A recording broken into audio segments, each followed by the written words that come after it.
Welcome to it's my recipe అండి. మనం ఇంట్లో ఆలు కర్రీ ఎలా చేసుకోవాలనేది విధానం చూపిస్తున్నాను. ఆయిల్, 2 పట్ట, 2 మొగ్గ, కొంచెం ఆవాలు, మిరింజాకు, 2 పెద్ద సైజు ఆనియన్స్, 2 పచ్చిమిరపకాయలు. అవి బాగా మనకి గోల్డ్ కలర్కి వచ్చేదాకా మనం వేయించుకోవాలి. చూడండి, గోల్డ్ కలర్కి వచ్చింది కదా. ఇప్పుడు మనం దీంట్లోకి కొంచెం కొత్తిమీర, 1.5 స్పూను అల్లం తెల్లగడ్డ పేస్ట్ వేసుకోవాలి. అల్లం తెల్లగడ్డ పేస్ట్ మనకి పచ్చి వాసన రాకుండా వేయించుకోవాలి బాగా. అప్పుడు మనకి కర్రీ అనేది మంచి టేస్ట్ వస్తుంది. ఇప్పుడు నేను చెప్పే కొలతలు వచ్చి నేను కేజీ ఉల్లగడ్డలు తీసుకున్నానండి. 1 కేజీ ఉల్లగడ్డలకి నేను చెప్తున్నాను కర్రీకి. ఇప్పుడు చూడండి, అల్లం తెల్లగడ్డ పేస్ట్ మొత్తం బాగా వేగిపోయింది, మనకి పచ్చి వాసన పోయింది. ఇప్పుడు దీంట్లోకి మనం పసుపు, మన టేస్ట్కి తగినంత సాల్ట్, ఇది 1 నిమిషం మనం వేయించుకుంటే సరిపోతుందండి. ఇప్పుడు దీంట్లోకి 2 పెద్ద సైజు టమోటాలు మనం పేస్ట్ చేసి పెట్టుకొని మనం ఆ పేస్ట్ కూడా మనం వేసేసుకోవాలి. ఈ టమోటా అనేది బాగా పచ్చివాసన పోయేదాకా వేగాలండి. అప్పటికే మనకి కర్రీ అనేది మంచి టేస్ట్ వస్తుంది.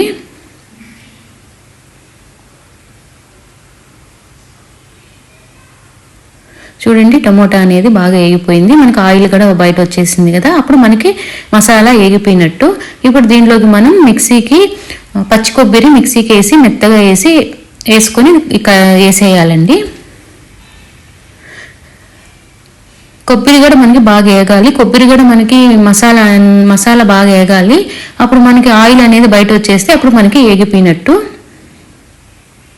మధ్య మధ్యలో కలుపుకుంటూ ఉండాలి, మాడుతుంది కొబ్బరి. ఇప్పుడు చూడండి, ఆయిల్ అనేది బయట వచ్చేసింది. ఇప్పుడు మనకి మసాలా అనేది వేగిపోయింది. ఇప్పుడు ధనియాల పొడి 1.5 స్పూను, కారం 1.5 స్పూను. కారం అనేది మీ టేస్ట్ని పట్టండి. నాకైతే ఈ కర్రీకి 1.5 స్పూను కారం అనేది పట్టింది. దీన్ని కూడా మనం కొంతసేపు వేయించుకోవాలి, 1 నిమిషం పాటు. చూడండి, నేను 1 నిమిషం పాటు అనేది వేయించాను. ఇప్పుడు ఇది కూడా వేగిపోయింది. ఇప్పుడు మనం ఉల్లగడ్డలు మనం ఉడకబెట్టుకొని తొక్కు తీసుకొని దీంట్లోనే వేసేసుకోవాలి. దీన్ని కూడా మనం బాగా కలిపేసుకొని, ఇప్పుడు చూడండి నేను మొత్తం కలిపేసాను. ఇప్పుడు దీంట్లోకి మనం వాటర్ అనేది పోయాలి. ఇప్పుడు నేను వాటర్ అనేది పోసాను. చూడండి, ఇంకొంచెం వాటర్ అనేది తగ్గింది, నేను ఇంకొంచెం వాటర్ పోస్తున్నాను. ఇప్పుడు మనకి సరిపోతుంది. మనం మరీ కర్రీ టైట్గా పెట్టామంటే ఉడికేటప్పటికి ఇంకా మనకి టైట్గా అయిపోతుంది కర్రీ. అందుకని మనం ఇట్లాగా ఉంచితే సరిపోతుంది.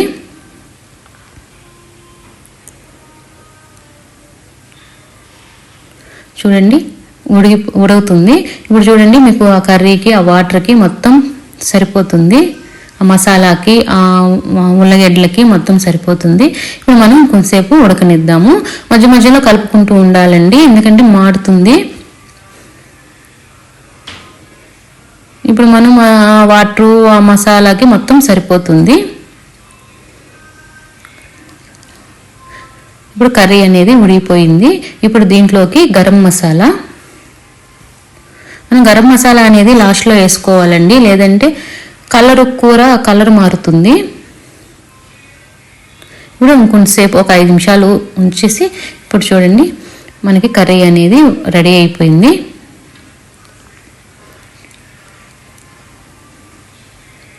ఇప్పుడు దీంట్లోకి మనం కొంచెం కొత్తిమీర వేసేసుకొని ఇంక బౌల్లోకి తీసేసుకునేదేనండి.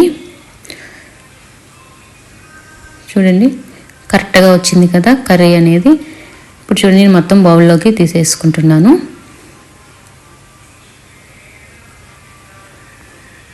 ఇప్పుడు మనం కొంచెం కొత్తిమీర వేసుకొని ఇప్పుడు కర్రీ అనేది రెడీ అయిపోయిందండి. నచ్చితే లైక్ చేయండి, షేర్ చేయండి. ఒకసారి ఇలా తయారు చేసి చూడండి, మీకే నచ్చుతుంది, సూపర్ అని అంటారు.